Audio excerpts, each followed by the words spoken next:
Graphology has been used for centuries to analyse a person's personality.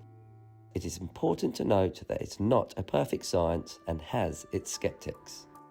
I think it's absolutely fine to be sceptical about it, but you could understand that handwriting is a form of fine motor coordination and it's controlled by our brain, not by our hand. Every single facet of the handwriting, there have been tabulations connected to personality typing, etc., etc.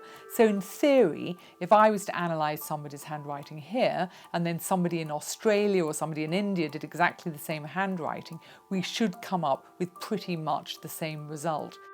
So with the way we communicate and the rise of computers, will handwriting eventually disappear?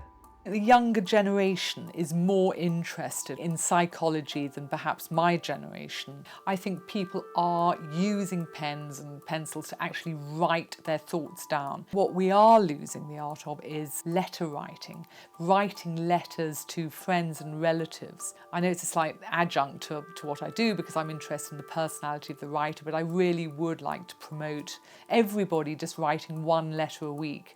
Emma will analyse 2 handwritten samples to determine the personality traits of the writers.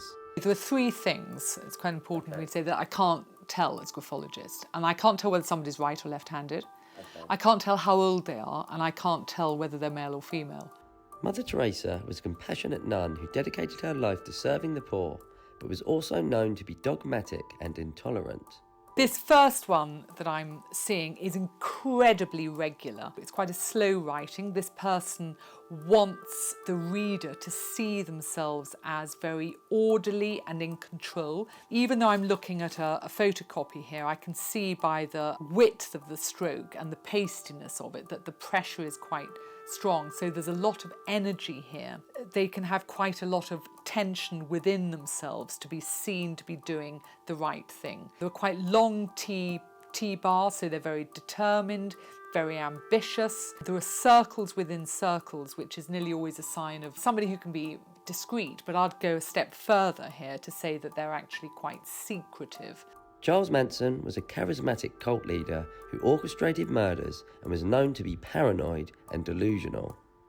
Well, this one is very different from this one. We talked about this being very controlled. This is sort of slightly out of control. I mean, certainly a sort of a more creative writing, but not necessarily in a great way.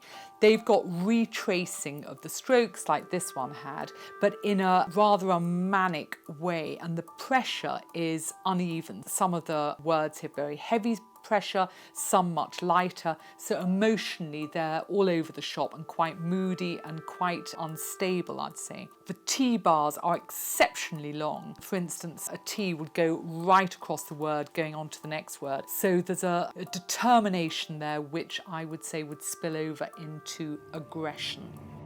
Although graphology is an inexact science, it can provide a fascinating glimpse into the personality of the writer.